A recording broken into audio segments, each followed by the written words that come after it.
Oh my god, hi guys.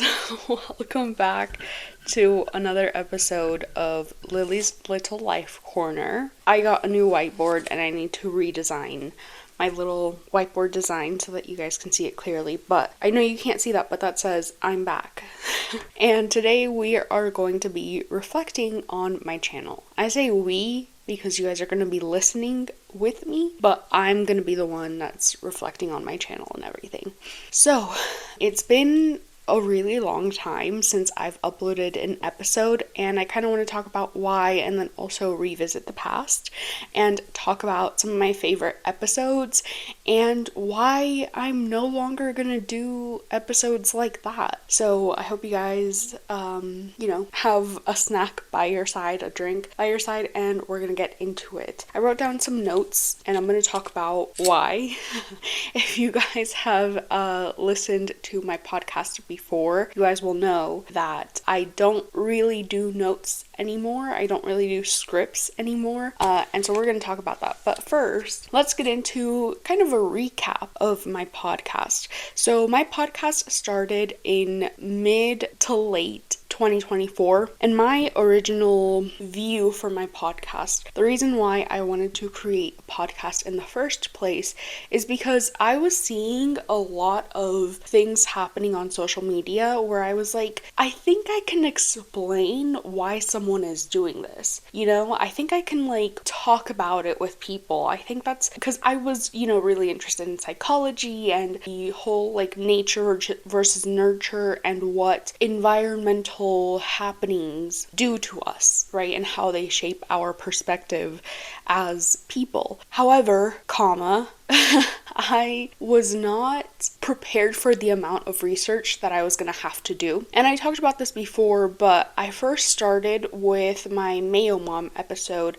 and that was inspired by Kristen over on A Little Bit A Lot podcast. I had her on my little live after show where we talked about Mayo Mom and all these other things. I'm hoping to have her on my podcast again because I think we can relate to a lot of things in our lives growing up. But yeah, so we talked about it, and the reason why she inspired me to create my podcast is because I was scrolling on TikTok and I had already been aware of who Mayo Mom was. I was feeling a little bit shy, feeling like, I don't know, is this too talked about?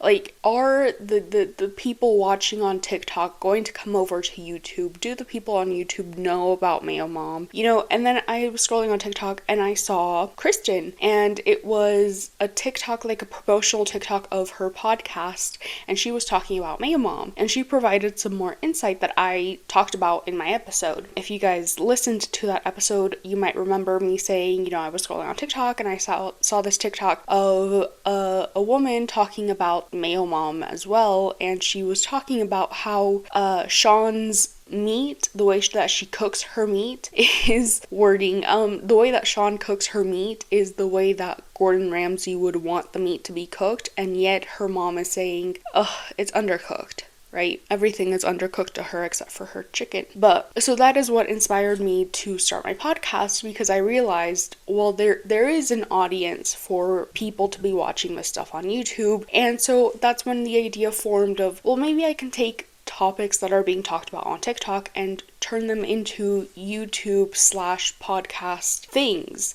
and have that be my theme with a little hint of psychology where we can talk about, diagnoses and more in-depth reasons as to why people do things. But again, like I said before, I was not at all prepared for the amount of research that I was going to have to do. And the research really is what threw me for a loop. Also, what threw me for a loop is the amount of scripting that I was going to have to do. For my first episode for Mayo Mom, what I did was I went to the library and I took my computer and I took a little notepad, and it was all in my backpack. And so I took it all to the library and I got a little conference room. They call it study room, but I went in there because I needed complete silence. And back then I had my microphone that whenever the table would shake or whenever I would, tap on the table in whatever way, my microphone would sound like an earthquake was happening. And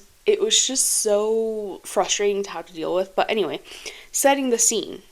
It was mid to late 2024. I went to the library and I knew what I wanted to talk about, but before I went into the conference room and to the little study room, because they only allow you to be in there for 2 hours, I knew I had to have some sort of script to guide me, because look, I've been filming videos since I was 12, right? I've been recording videos since I was 12, and I've been doing kind of commentary, on and off commentary, for a long time as well. Not consistently at all, but for a long time. And I knew 100% that if I did not have some kind of script to keep me on track, I was going to go on tangents that the world has never seen.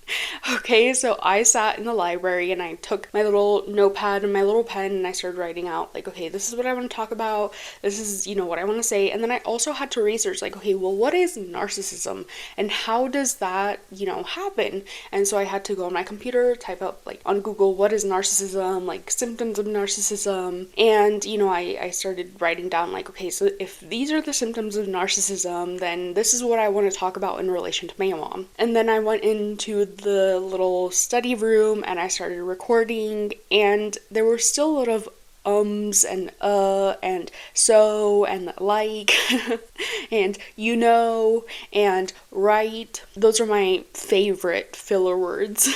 But I was able to get through a coherent episode, or as coherent as I could be, and I felt really proud of that episode because I was able to take in things that I had learned from other creators that I really looked up to, and I was able to apply it to Mayo Mom and the topic of the episode that we were going to be talking about. And that was really exciting to me, But when I went to go edit the video, it was, very grainy because I was using the webcam on my computer on my little laptop. Before, when I was doing these kinds of commentaries, I wouldn't use my webcam because before I had a Windows laptop and the webcam was worse than the webcam that I used to film initial podcast episodes. Right now I have a MacBook Pro from 2021, I believe, and the webcam, it's supposed to be 1280p, but it kind of looked a little bit not so high quality. Right now I have an actual webcam. Oh my gosh, I just realized my shirt is unbuttoned. Yikes. I unbuttoned it to do my makeup because when I do powder, then all the powder falls on my shirt, and so I unbuttoned it to do my makeup and I forgot to button it back up. But okay, anyway, it wasn't all the way unbuttoned. It goes all the way down here, so that's good. Jesus Christ. Okay, as I was saying, it was a shitty webcam that I had before. So before, I had to use a camera that my parents bought me for school. It was a camera that my parents bought me for my 9th grade photography class. And so I had to stick that on books, that I could find. And so the quality was a little bit better, but then when I would go into render it, the quality would really go down. You guys cannot see those videos anymore because I privated them recently, but they were still up on my channel as of, a few weeks ago. But yeah, if you had seen them, you would know that the quality was not good. So I didn't let that hold me back, but I was a little disappointed because I was like, this is supposed to be a MacBook Pro with a supposedly high quality webcam, but whatever. But yeah, so I edited it. It was my first time using CapCut as a long, lengthy video editor, right, where I had to go in and make cuts. I had previously used CapCut for my Chandler Halderson live stream that I did, which was 4 hours long, and because it was 4 hours long, I only had to cut a little bit. It's supposed to be a live stream, right, and I wanted it to be the full 4 hours long, so I only had to cut a little bit from the beginning and a little bit from the end, and that was it. I didn't shorten it. So this was the first time that I was really testing CapCut. And before, I would film on my phone and then I would export the video over to my computer and then I would, edit there with iMovie. At times, I would use my phone to edit my videos, and I would use Power Director. That's what I would use. And I even paid for the subscription at one point. It's a really good, phone video editor when I used it. and when I used it, it was 2018. So don't quote me on it anymore. But yeah, so my point is to say that my entire time on YouTube, I've been on YouTube according to YouTube, I've been on YouTube for 9 years.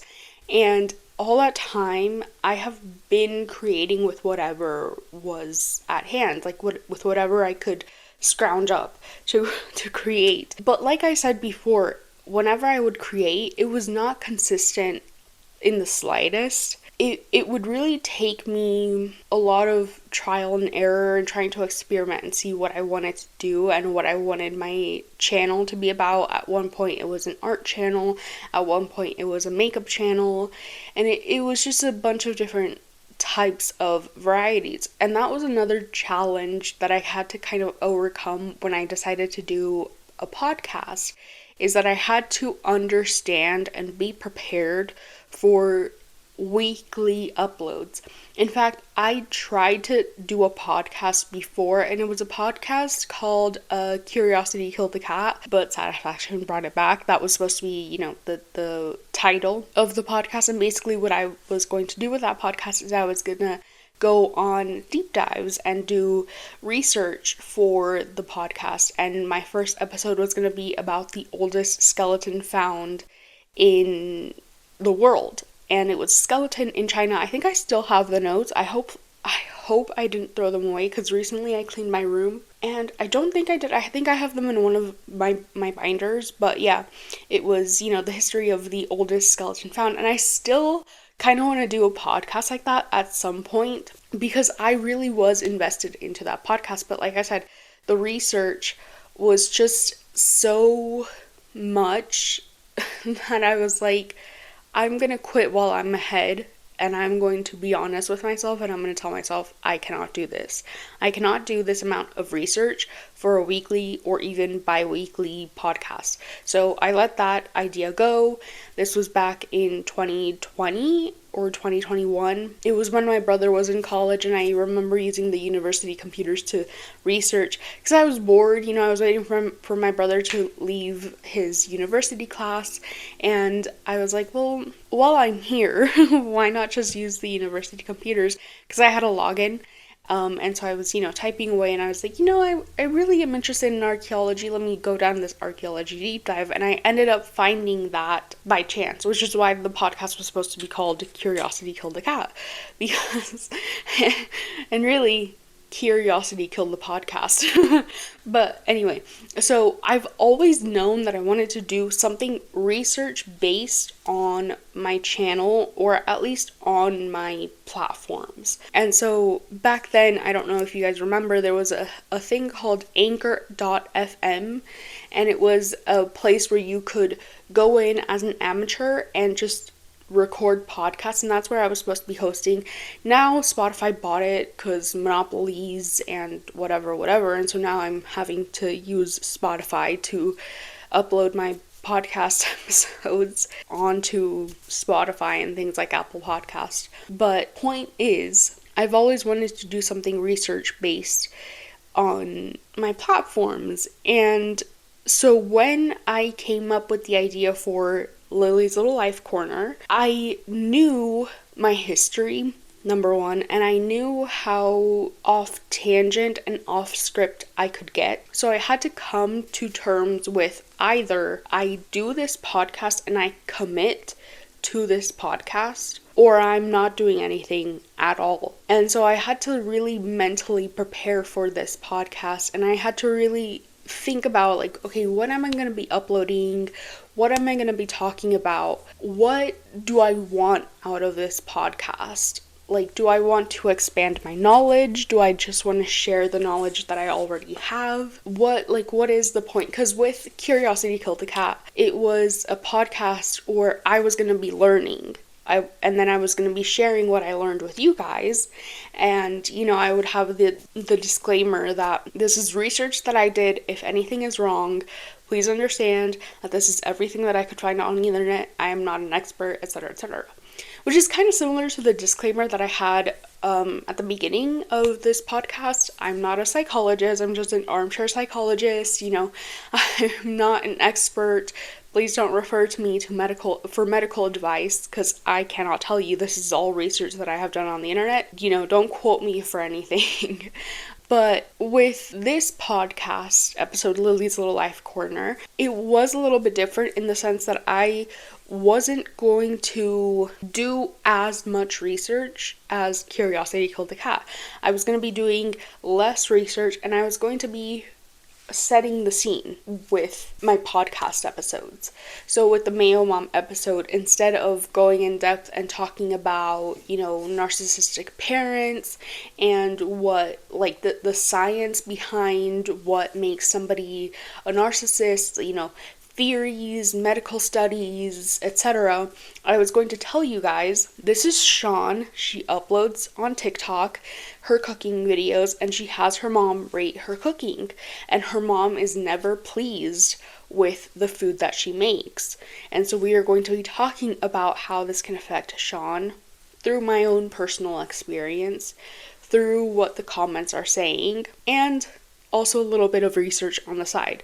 Like, the research was gonna be like the small mac and cheese bowl that you get with your country fried chicken or whatever, I don't even like country fried chicken. I don't know why that was my example, but I hope you guys get what I'm saying. Whereas with my other podcast, it was going to be, the research was the Kentucky fried chicken. No, country fried chicken. And then the mac and cheese was going to be me and, like, my personality, I guess. It wasn't extremely well thought out. I got halfway through the script when I realized I'm not going to be able to keep up with this. But yeah, so that's what the first kind of huddle that I overcame. And then the second huddle that I had to overcome is the weekly upload. Like, how am I going to find stories that I want to talk about on a weekly basis, and that have enough substance for me to talk about, while also me not getting, like, burnt out, but then also bored, right? Because I can't just log on to Reddit every single time I want to do an episode, because then that's going to become a Reddit reading podcast, which I didn't want to do. I didn't want to go into, like, am I the asshole, and share the story with you guys and then be like, so I think OP is the asshole because of X, Y, and Z. That's never as fun to do when you're solo. Unless you're, like, scaling stories and you're just, like, reading the story in the comments, and then you upload it and let the commenters, the viewers on your video, decide, like, is OP the asshole? Is OP not the asshole? But yeah, so I didn't want to do that. But then I also, the danger with getting a lot of my content off of TikTok is TikTok. It's that I'm gonna be using TikTok so much, just in the hopes that I find a story. And I didn't want to do that either. Unfortunately, my wishes did not come true, because now I am doom scrolling on TikTok like no other. Like, it's nobody's business. My screen time from when I first started this podcast to now has gone way up, and I'm working on that. I really need to uninstall TikTok, and I don't know why I haven't already. I didn't want that to be the liability either, so I had to, like, come up with some kind of balance and, try and, like, ethically source my ideas for my podcast episodes. And part of that was really, like, balancing, okay, how much am I going to be using TikTok? What do if I am going to be using TikTok to find my stories, how do I curate my For You page to find the stories that I want to talk about? And when should I bring in a Reddit story to talk about the Reddit story, right? Because there are some good, like, pieces of material on Reddit to be talking about, especially when it comes to psychology and why people do things. There's a big Reddit community for that. So yeah, I really had to think about that. But nonetheless, I knew that in order to upload weekly, I had to really, like, minimize my expectations, manage my expectations, as a Gambi Hannah would say. And I had to really understand, like, okay, this is not going to look pretty for the first probably couple of years. Okay, I'm not going to have the money to invest into a high quality camera where my videos look pristine. Also, this is going on a podcast platform, so should I prioritize audio versus visuals, right? And that's what I ended up doing. I ended up prioritizing audio over visuals. But then when I asked for feedback on Reddit, they were like, you need to prioritize your visuals as well. So then that's when I started implementing, stock footage and stock photos. And then that's when my production really went through the roof in terms of script writing, in terms of editing, in terms of the visuals that I was going to be using on camera. Like I said, when I did my Mayo Mom episode, that was the first and only time in that era that I used TikToks on screen. Then I filmed Reddit story episodes, I did the New Jeans podcast episode, and I didn't use any visuals for that at all. Not even to introduce the members, right? Not even this is a picture of Honey, this is a picture of Danielle, this is a picture of Minji, not even that. It was just me talking, it was just me and my face, and that was what you were gonna get. Same with the Reddit stories that I ended up doing. And so then that's when, my views kind of fell down after the Mayo Mom and the New Jeans episodes. That's when my views went down. And that's when I went on Reddit to ask for feedback. And I would say that was the downfall of that era of my podcast. It was a very short-lived era, but it was unfortunately the downfall of that underproduced type of feel where even my audio was not good, right? My visuals were not good. My editing was, a little bit rushed. I wasn't cutting out as many ums and ahs as I needed to. And then I asked for feedback on Reddit, and they were telling me how to prioritize your visuals, and then also you have to really get to the point, because people don't really like longer videos. And that was something that I kind of disagreed with, but also kind of ended up implementing, because I disagreed with it, obviously, because this is a podcast, first and foremost. The priority is for it to be a podcast. The priority is not for it to be an engaging YouTube video with a hook and quick pace and, etc., etc.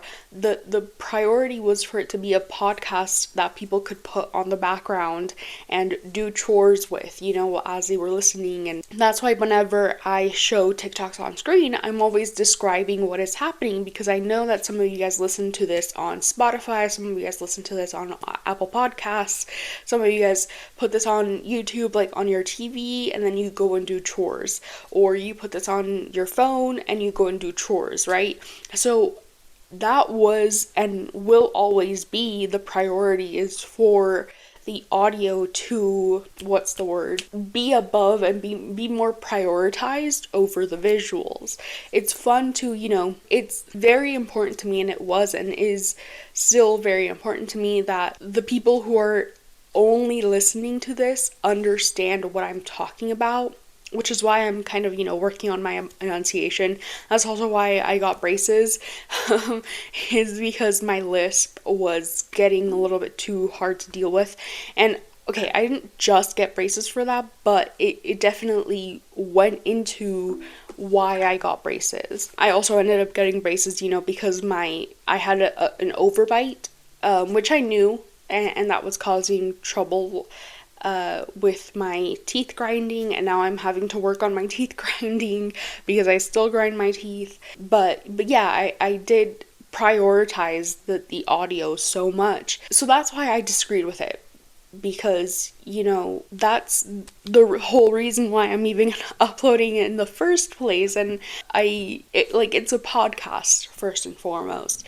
But I ended up still implementing some of the suggestions that people suggested, because I realized that even though I had a roadmap to follow, I still wasn't, getting to the point in the way that I first envisioned that I was gonna be getting to the point, if that makes sense. And so I wanted to have a couple of days to really marinate on the script and really understand okay, what is it that I want to say, and how do I want to say it what are the words that I want to use? And so whereas before I had pen and paper and I was handwriting things out, now I was going on my computer and I even installed Notion to type up my scripts and to have, a web browser on the side, Notion on the other hand, and be like, okay, so this is what I want to say, type. Oh wait, I need to really quickly look up a definition.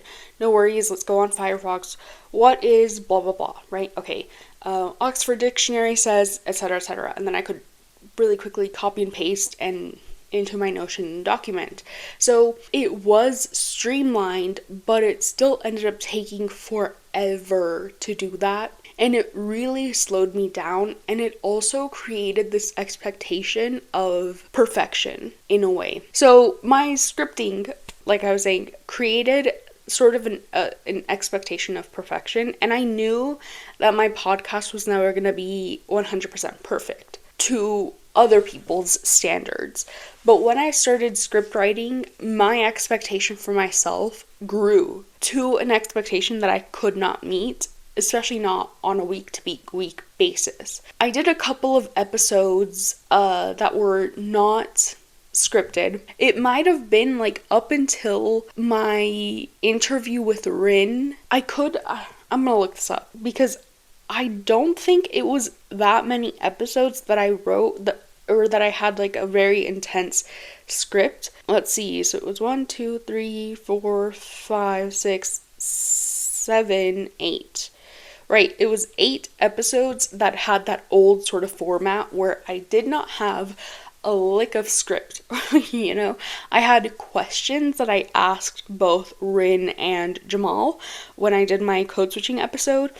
And when I did the interview with Rin talking about dating apps, the two queer people talk about dating apps, and then also, I also did an interview with Rin about censorship. But then the episode immediately after that is when I started implementing, because that is when I got my concussion.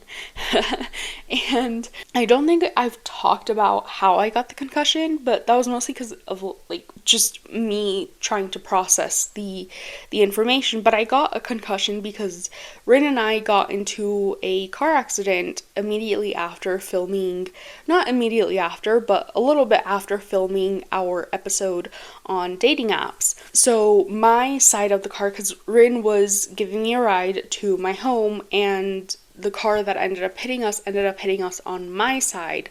So when we got crashed into, my head hit the side of the car, and I may or may not have blacked out. That is something that I still am like, I don't know if I did. Maybe I did. I'm not sure. I'm unsure, but yeah, I do remember kind of being aware, oh my god, I was in a car accident. And I remember after the car accident happened, I even I told her, oh my god, we've just been in a car accident. I remember saying that out loud, and it was I don't know, that was my first car accident ever. My dad had previously been in a car accident, my mom had previously been in a car accident, but that was my first car accident ever. And with my mom and my dad, their sides were not hit. My mom was hit in the back of her car, so she was, she had been, I think, stopped, and then a car crashed into her. And then my dad, he also got T-boned, but because he was the driver, he was on the other side, and so he got T-boned on the passenger side. My dad did sustain more injuries, but I think neither of them had concussions. So neither of them kind of really knew how to deal with my concussion. So I had to go to a lot of mental therapy and also physical therapy, and I had to go to a chiropractor as well to try and, get better and overcome, the symptoms of the concussion, and overcome the kind of grief that I felt for my life before the concussion. So it was incredibly difficult, and I even shared with you guys some of that stress. I say you guys, but I really mean my YouTube audience, because I have no other social media. I've been meaning to get a YouTube specific Tumblr account, because right now my Tumblr account is for like fandom stuff, and so you can't really get updates from a fandom Tumblr account. But so I think I'm gonna get a Tumblr because I don't do Instagram. I don't want Instagram on my phone. But yeah, so it was incredibly difficult to come to terms with the fact that I had had a concussion, and the fact that I had been in a car accident was not as like demoralizing as having a concussion was, because with my concussion I had to walk with a cane, and I had like previously been disabled, but I had never previously been physically disabled to the point where I was there. And a lot of that, like having to walk with a cane, did not come from my pain, because I also, I was hit on this side, so all of like my right side of my body hurt. And then I also got like discs dislocated in my spine, not dislocated, but fractured. And that affected like my hip, my knee, my ankle, and then that also started affecting my left side, which was really weird. But none of that made me walk with a cane, because my pain was not to that level, which I'm really grateful for. What did have me walking with a cane was the concussion. So I remember being, at the store and having to like carry a cane. And then at that time I was also working. So as I was working, I also had to be with a cane, and I was working outdoors. So it was like whenever I was crossing the street, I would have to like cross with a cane. And it was, it was incredibly difficult to adjust to that because of the concussion, if that makes sense. Like I feel like if it had been because of pain, or because like I genuinely couldn't walk, I feel like my parents and just like society in general would have been more understanding, right? Like I can't walk because I'm in so much pain, which is maybe delusional on my part, because I feel like people who like are ambulatory wheelchair users, they also don't get like recognized. But I just felt like I felt silly having to use a cane because my brain had a bruise, So that was a lot of like the where those feelings were coming from. And I remember I did a YouTube live stream where I was like, guys, I cannot upload. I got a concussion, like I need to recover. And I spent a lot of time in my bed, and I spent a lot of time sleeping and recovering, and yeah, it was just incredibly difficult to go through kind of mentally, because before, like, I could, read books, I could scroll online however long I needed to, and my eyes wouldn't hurt. But then when I got the concussion, that was no longer the case. I had to go outside with sunglasses.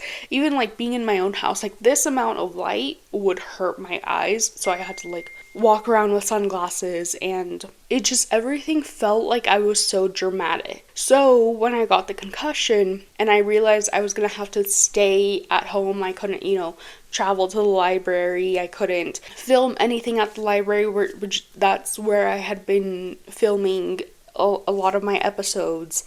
That's where I had been, kind of staying at to prepare for my episodes, to handwrite a lot of the scripts that I needed. When that could no longer take place, I thought, well, what better opportunity than to implement some of the suggestions that I have been getting on Reddit, and to kind of brainstorm with some of those suggestions, and take this time to really think about what I want for the future of my podcast. I was spending a lot of time in bed. I had one of those like bed trays that you use to like I don't think you can deliver food in that, but it's just like one of those like lap desks that you have. And so I was laying in my bed like with one of those lap desks, like with my sunglasses on, but like still be on my computer, like, okay, what can I do to improve my podcast? And that's how the era of script writing began.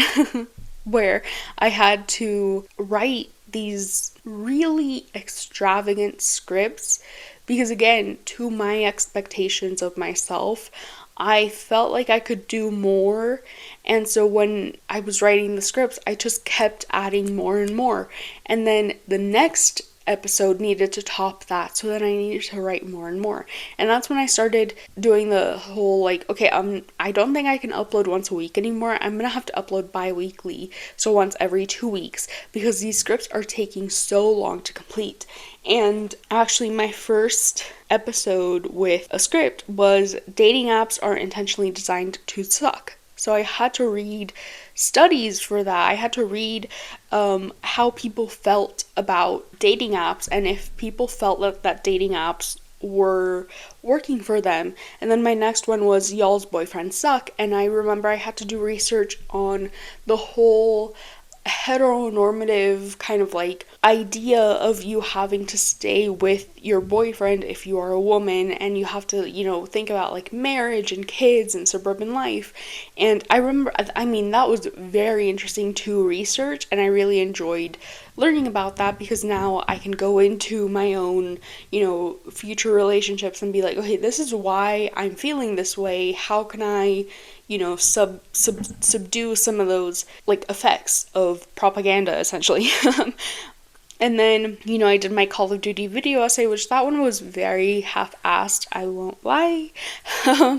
But then I did overconsumption TikTok is very concerning, and Valentine's Day really, really sucks. And both of those had scripts where with overconsumption TikTok, I was researching effects of OCD, the kind of OCD, I think it's called contamination OCD, where you really like wash, because of shower talk and so many people like scrubbing their skin off just to feel clean. And then I was also researching the calories that were in flavor packets, the Kool-Aid flavor packets, and the amount of like sugar and how damaging sugar alternatives can be, and how unhealthy they can be, and how unhealthy drinking non-plain water can be. Flavored water is what these people call it. And so I was having, my overconsumption TikTok is very concerning episode had so many like subsections of overconsumption TikTok that I had to research each and every single one of those subsections, and so that took me a really long time. And I remember by the end of it, I uploaded it later than I originally intended, because it was so much research and because I was like falling behind on my research. Then when I went to edit it, because I started including these visuals of like, this is a TikTok of blah blah blah, and because I had decided, I made the decision to not out these people, so I had to, when I was editing, I had to blur out their names, and so that took me a really long time. And then as I was getting ready to export the video and finish it, I scrolled on TikTok a little bit more, and I realized that a lot of the influencers that I had talked about had come out with confessions where they were like, yeah, this is all a lie, like none of this is real. I don't use the products that I say that I do, because a lot of the, Tree Hut scrubs, people were under the impression that the Tree Hut scrubs were getting used, or that the ice molds were, getting used to make iced coffee or whatever. And so a lot of those like overconsumption TikTokers that I had been talking about in the video or in the episode had come out and been like, this is all a lie, I don't use this stuff. And so I remember I had to be like, okay, I have to film an update for this at the end of this episode, because this is like my point exactly, is that none of this is real and that these people are lying. And so when I started talking about it, all of a sudden I start crying. And I was kind of like, I was sitting there like crying, and I was like, bro, why am I crying? Like, this isn't like, it's not that deep. But part of that was the stress that went into creating that episode and researching all of that, right? I had to research not only OCD for shower talk, I also had to research like food things, like food coloring, food dyes. Then I had to research like prices of things. Then I had to research the lead in Stanleys and how harmful that could be. It was so much and so many different topics that, again, it prolonged the time that I was working on it. Only for then to kind of, I felt like when these influencers came out with these confessions, and the only reason they came out with these confessions is because they thought that TikTok was gonna disappear forever. When they came out with these confessions, it kind of felt like my work had been for nothing. You know, I had invested so much time, so much effort into making this episode. I spent hours talking to essentially myself to get my point across.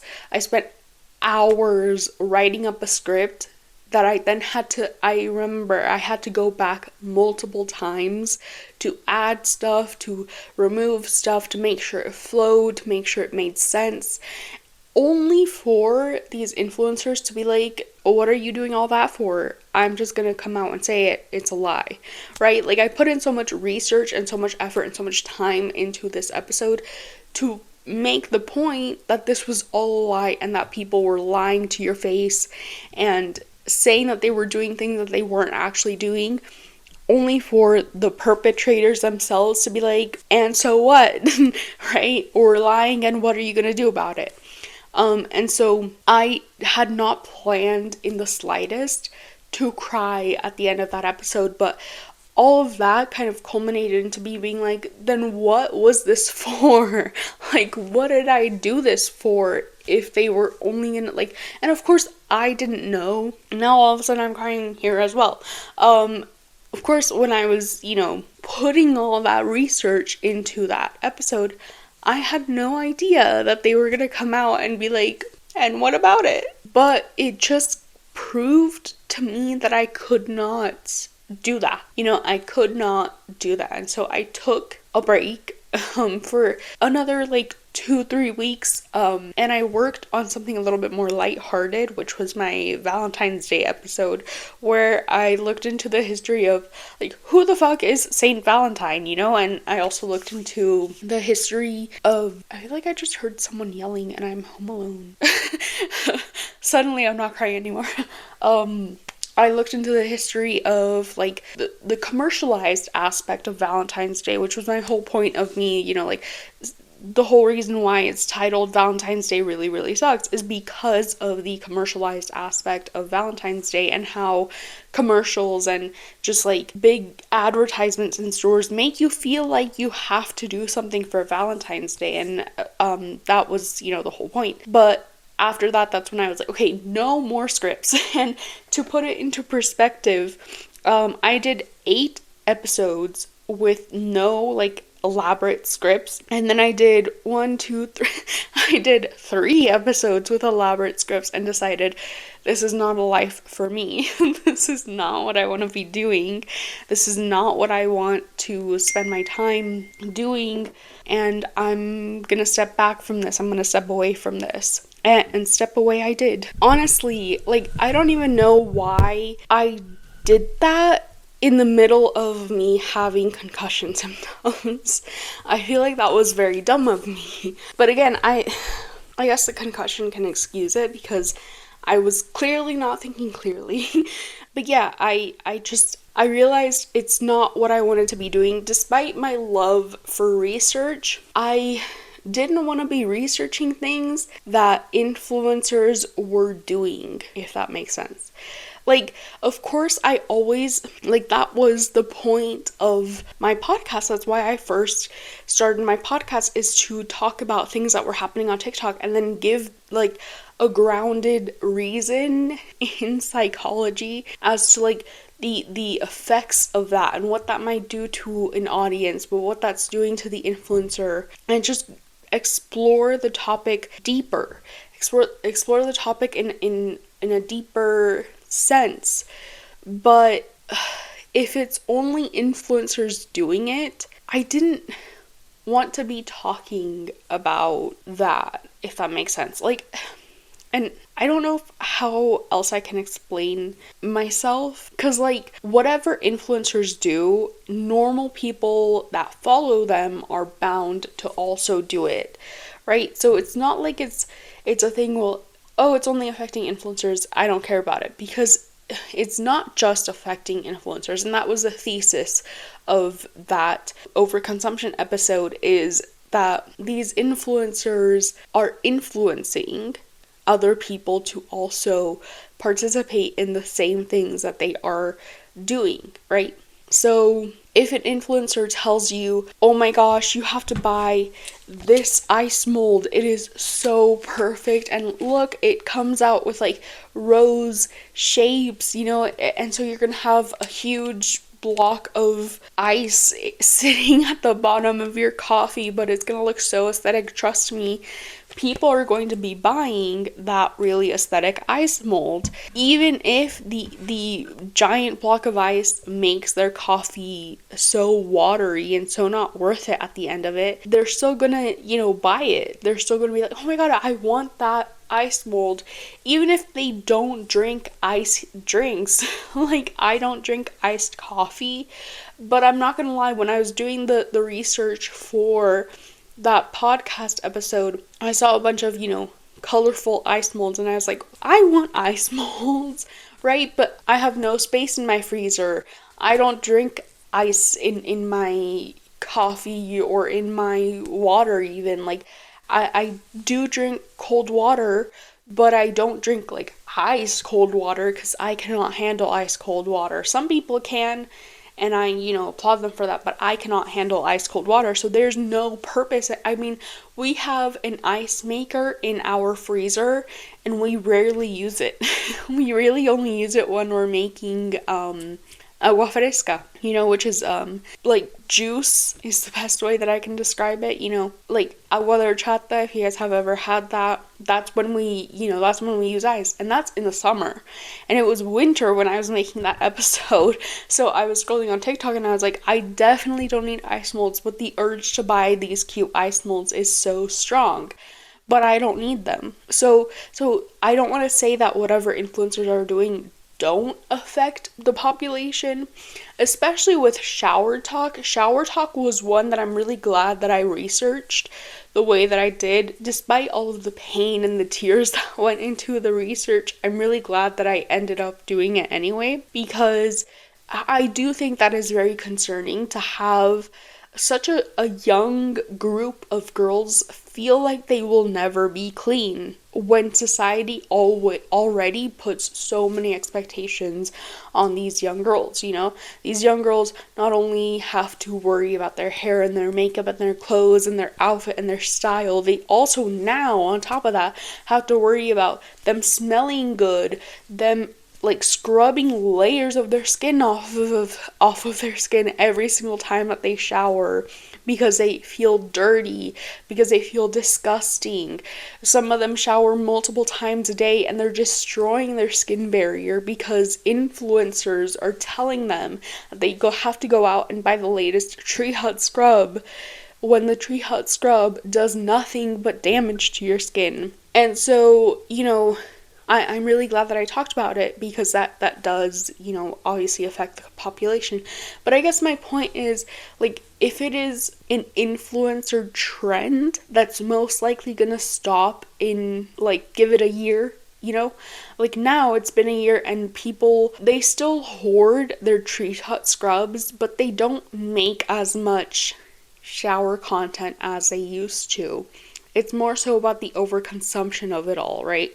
It's not so much about, like, you have to buy these exfoliating gloves and this African net sponge and this Tree Hut scrub and this pumice stone and this turmeric soap bar. And then on top of that, once you're done with all 5 steps of exfoliating your skin, you then have to wash it with this sponsored Dove soap, or this sponsored Jergens In Wash Body Lotion, or the Nivea In Wash Body Lotion.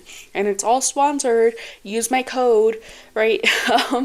And then on top of that, you have to apply body oils to restore your skin barrier after scrubbing it for ages, It's no longer so much that, it's more so like, look at what I bought type of deal. It's still incredibly harmful, but it is, I guess that's my point, is like, I don't want to focus solely on influencer trends, if that makes sense.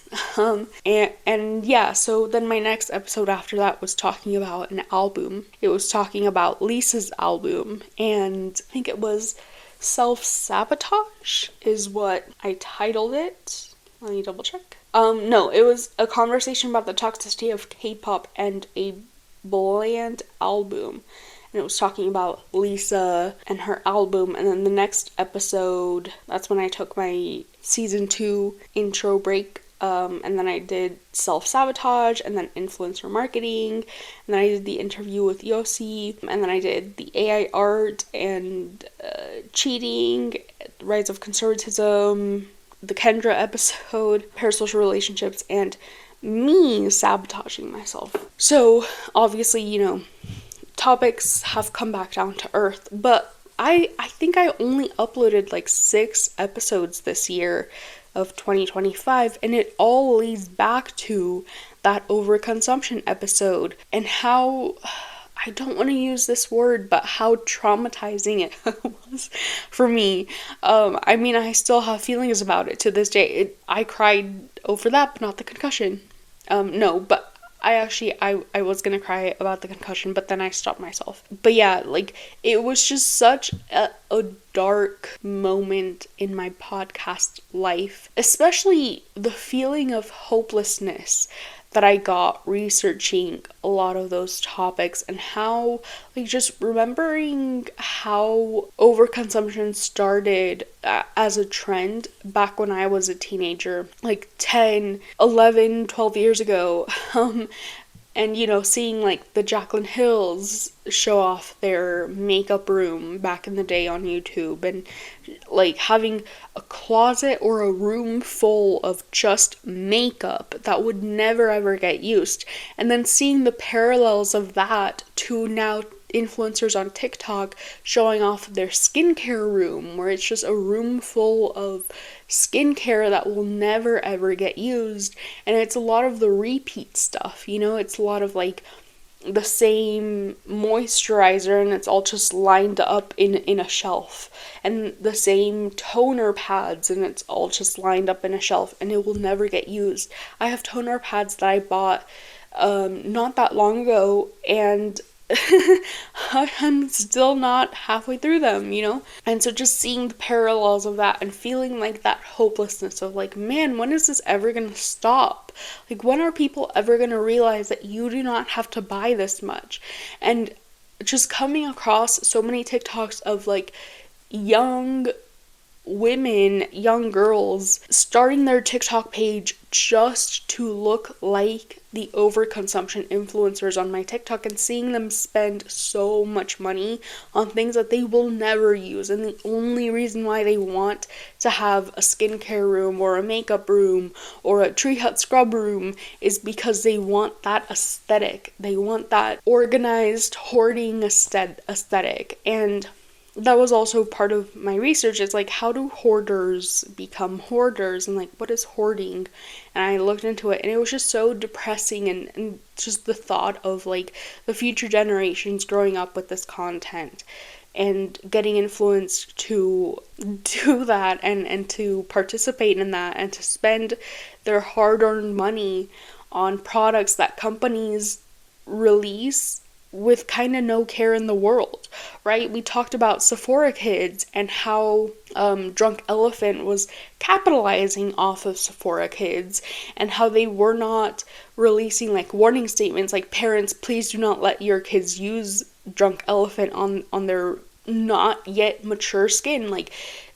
Not even in the slightest sense of the word, because they haven't even gone through puberty. These are 10-year-old girls that are going into Sephora, buying Drunk Elephant, and damaging their skin to no end, to an extreme that we probably have never seen before, because never in history, not even when beauty gurus were first popping up on YouTube, had we ever seen so many kids take part in such a trend.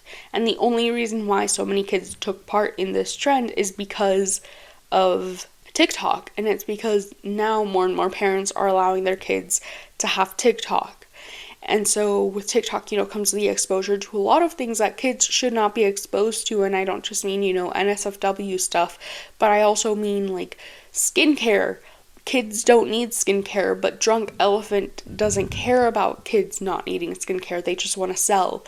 And unfortunately, Sephora kids buy up a lot of their stuff, and their parents are so willing to hand over the credit card and have them spend $500 at once on all just skincare that not only clashes with each other, but clashes with the skin of these young 5 to 12-year-olds that do not need this. Like, the most a kid will ever need is moisturizer. And so that was really also depressing for me. And so I had to take that time to really think about what it is that I wanted to do moving forward in terms of, should I script to the degree that I am now?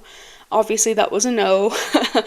But then also, if I didn't want to do so much research, like, where does research lie in my podcast now? Like, how much research do I want to do now that I'm kind of declaring war on this style of podcast episodes, right?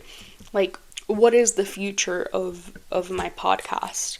And then also I started thinking about, like, how ethical really is it for me to include psychology and to talk about, like, I'm only an armchair psychologist, I'm not an expert, because inevitably, and this is kind of what I started realizing also as I did my overconsumption TikTok, is that whenever you post something on the internet, it doesn't matter how many disclaimers you give, there will always be someone who will believe what you're saying. You could say, like, outright, this is a parody page, please do not believe anything that we say here. And then you could say something like, I don't know, the moon landing was faked, and people are going to use you as a reference for why they believe that the moon landing was fake, despite you giving previous disclaimer, like, do not believe anything I say, this is a parody page, right? And so I started thinking about, like, my responsibility as a content creator, posting things about psychology and giving people diagnoses when I am not, like, a licensed professional. And I never really gave people diagnoses. Like, Mayo Mom, I kind of implied that maybe she might be a narcissist because people were saying on the internet, like, I think she is a narcissist. And so I talked about that, like, okay, well, is she or is she not a narcissist? But that's kind of like an excuse for me to absolve myself of any responsibility, right? It's me saying, well, I never actually gave her a diagnosis.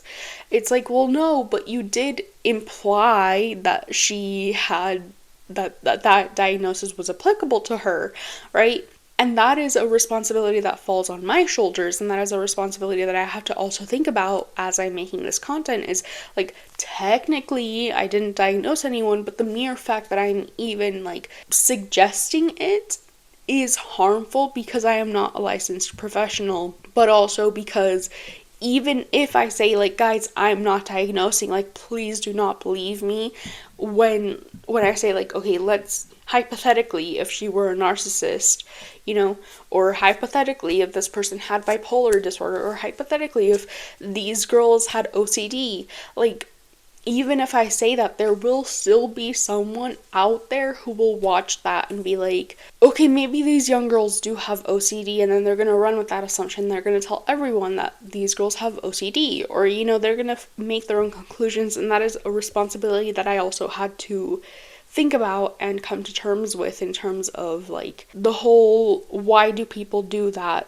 reasoning behind my podcast. Because again, like, it doesn't matter how many disclaimers I give, even just me saying, like, okay, these girls probably do not have OCD, but let's look into the symptoms of OCD. That is still drawing a connection to girls that I have no, like, idea who they even are. Like, I don't know anything about them. The only thing that I know is that they upload TikToks about Tree Hut scrubs. Like, that is the most that I know about these girls. I don't even know if these girls use the Tree Hut scrubs that they buy. You know what I'm saying?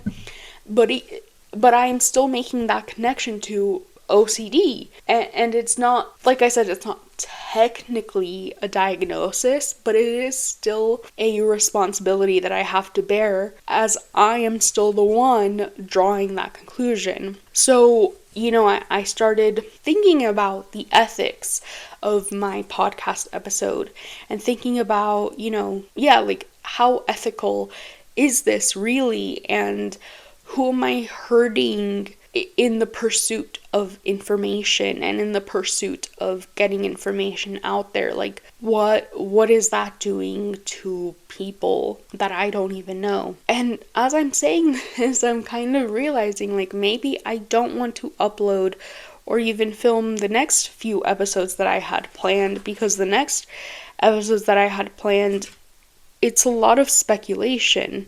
It's a lot of, like, people that I don't know uploading TikToks, and I'm looking at my notes and I'm like, well, I'm speculating a bunch on these next few episodes. Like, what are the ethics of that speculation, and how do I weigh the pros and cons? How do I weigh, like, how much information is worth it to speculate, if that makes sense? Like, is it, valuable enough information to where you could make the argument of, like, well, it doesn't matter that you're speculating on these people.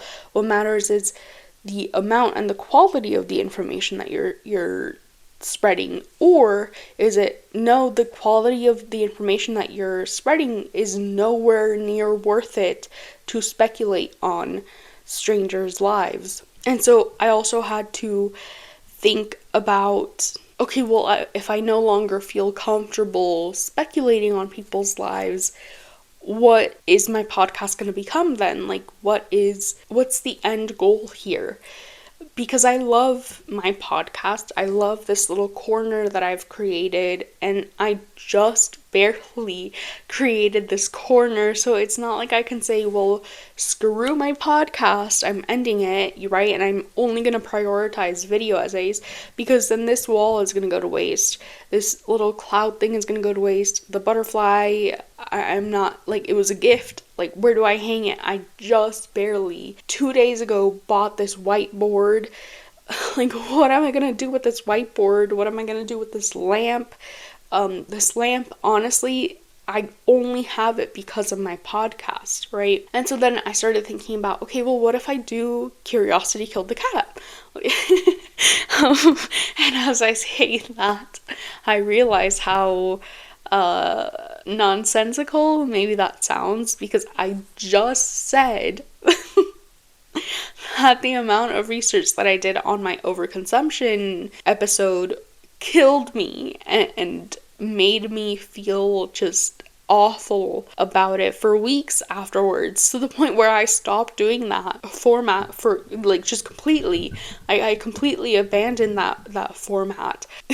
So some of you guys might be thinking, like, okay, well, like, why would you do that? But like I said, I do want to do something like that. I do think that would be really fun to do, and I think if I do it maybe like once a month, it would be really fun to do.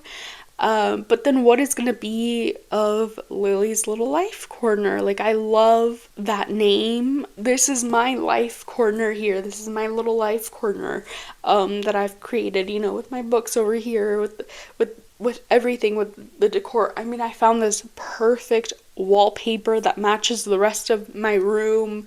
It's a statement wall. I spent $60 on this wallpaper, and so I'm starting to have to come to terms with, like, what next? What is next for my podcast? And I think I'm still going to film the upcoming episodes, just because I think there's a lot of, like, valuable things to talk about in here. And also because I worked hard on them and I don't want to let them go. But yeah, it's just something that I'm like, I mean, I also felt like I had to film an after show for one of the previous episodes that I made. But again, it's a lot of speculation, and it's a lot of me not knowing these people that I'm going to talk about, and still being like, well, I think the only reason why she's saying this is because of X, Y, and Z. And it's like, okay, this is, the after show is on a platform where I have people pay to watch that. And it's not just something that I can like willy-nilly, speculate on that. If people are going to be paying for that, it means that they're going to go out of their way to access such information. And I don't know, like, and now that has me thinking, like, what is the expectation of my after show? And do I want that to be casual? And if so, then why am I bringing other people into the conversation? If it's supposed to just be casual and it's supposed to be just me kikiing, and hanging out with you guys and hanging out with my little sloths. I just, also 2 days ago, I got this mini sloth to match my big sloth. I call her Slothy Poo. I still don't have a name for the smaller sloth. I wish they were the same color, but it's, it's fine. But anyway, like, what is, I guess the goal for my after show? I know what I want to be doing with my channel. I have that very, very clear, but my podcast was always meant to be like a consistent thing, and I eventually wanted to build this up into maybe doing more interviews with people and doing that. But my concern and my worry is not, is the market oversaturated? My concern and my worry is, what are the ethics of me continuing to do this? Like, especially showing people's faces and showing their TikTok username. And I especially started thinking about that after my Kendra episode, where everyone else was showing Kendra's face, but I chose to omit showing her face. You can easily find her face. I kind of show her face in the thumbnail. I also kind of censor it a little bit. But you can easily find her face if you search Kendra fell in love with psychiatrist. Her face is the first thing to pop up. But I still made that choice for myself because I didn't think that I would feel right showing the face of a woman who is going through a mental health crisis that we cannot even begin to understand, because the mental health crisis that she's going through is kind of new, like unheard of type of mental crisis because of the whole like AI psychosis. And so I didn't want to be the one to contribute to, should she ever come out of that psychosis, I didn't want to contribute to her feeling like she was, the worst. I didn't want to contribute to that. So I chose to omit her face. And then that's when I started thinking about, like, okay, well, why haven't I blurred the faces of other TikToks that I've shown? I blurred the face on the people doing the overconsumption episode because, again, I didn't want to bring any judgment to them. But then, like, why do they and Kendra get that choice, but why doesn't Mayo Mom get that choice? Why doesn't, the other, like, when I talked about y'all's boyfriends suck, I did not censor the face of the girl that I was talking about who had to break up with her boyfriend because, like, she was cooking dinner for his family, and she was doing everything, cleaning the apartment, cooking the food, setting everything up, and all she asked him to do was to get flowers. And when he showed up without flowers. And so she broke up with him, and so I was talking, about her. But I did not censor her face. So why doesn't she get the censored face? Why does Kendra get the censored face? Why does Mayo Mom get the censored face? Or why doesn't Mayo Mom get the censored face? So yeah, these are all just questions that I have to think about in the next coming weeks as I, work on these upcoming episodes. Oh, and then also, like, well, okay, if this is unethical, should I keep it up? Like, should I keep my podcast up? Should I just delete everything and start all over and take it from an even more ethical approach, right? Not to say that I've already been taking an ethical approach. I think it's the most ethical out there, but it's not the most ethical that I can be, if that makes sense. Which, again, is not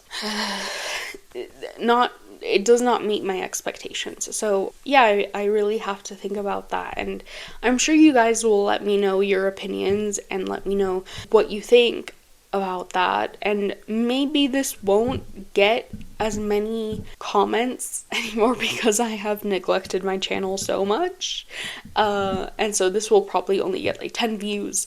But yeah, if you guys could let me know, then let me know. Maybe in the future, somebody will come back to this and let me know even more, like, based on the trends that are going on in the future. I don't know. But yeah, those are just some things that I have been thinking about. And then also, like, the biggest question that comes out of this conversation is, well, should I just say goodbye to the podcast and prioritize my video essays? Because as it stands, I have not been able to finish my video essay because of how much work the video essay has taken. And so I've had to have days where sometimes I'm working on the video essay, some days I'm working on my podcast episodes, right? And so like after this, like I still have to edit this podcast episode, I still have to come up with the thumbnail, I still have to edit the audio, and that takes time away from my video essay. And the video essay is something that I really want to upload, and I really want to get my channel on that train. But it's been a year since I first started working on that video essay, and I cannot get it together. And so, part of that is me like wondering, okay, well, is it worth it to just remove my podcast from completely and just not have a podcast to work on? Like, is this the end of my podcast? I don't want it to be the end, because I've had, like I said, like, this is my podcast corner. I don't think I'm gonna film here when I film my video essay. I think I'm gonna film somewhere else when I do my video essay. So this is not gonna get used if I stop my video essay. And it's not like I can just remove the wallpaper, because that was $60 and hard labor and sweat putting this wallpaper up by myself, and so I don't want to remove the wallpaper and be like, oh, whatever, because I actually really like this statement wall. But yeah, it's just I have so many questions about this, and part of me, like the logical part of me, is saying like, you should let your podcast go, you should prioritize your video essays. But also another part of me is like, but I don't want to do that. Like, my podcast is the reason why I have 148 subscribers versus the 32 subscribers that I started out with. So I don't want to let this podcast go, but also if I do want to advance my channel into doing something different, it might be the only way, And then I also talked on a live stream, like, okay, what if I hire someone to help me? But then what am I gonna hire them to do? Because a lot of the script is my opinions. So I can't have somebody else write the script. Like, it's already funky to have my own script when it's like a podcast episode about my opinions.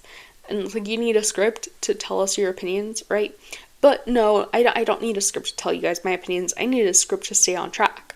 But then, like, just imagine me having someone else write my script for me. What? Like, that is just not something that I foresee happening, right? And so then the next question becomes, okay, you will hire someone to edit for you. But then that turns into the fear of like, well, what if they use AI to edit my video? I don't want my videos to go through AI anything. It's just a lot of questions that I have, but I'm sure you guys will let me know what you think about all of this, and I will really, really appreciate everything that you guys have to say. And yeah, I hope to see you guys in the comments, and I hope you guys can understand kind of where I'm coming from. And I'm really glad I got to do this, because it felt really nice to talk about this, and also to update my podcast platform listeners, because right now, currently as it stands, I've only been updating on my YouTube channel whenever I do a live stream, and so that excludes a portion of my audience. So I'm really glad that I got to update that portion of my audience as well. Like I said, let me know what you think, and I will see you guys someday. I will see you guys. No, I'm kidding. I will see you guys in the next episode because I have 2 more episodes to film. And I have notes on that episode. So yeah, I will see you guys in the next episode. Thank you for watching. Bye.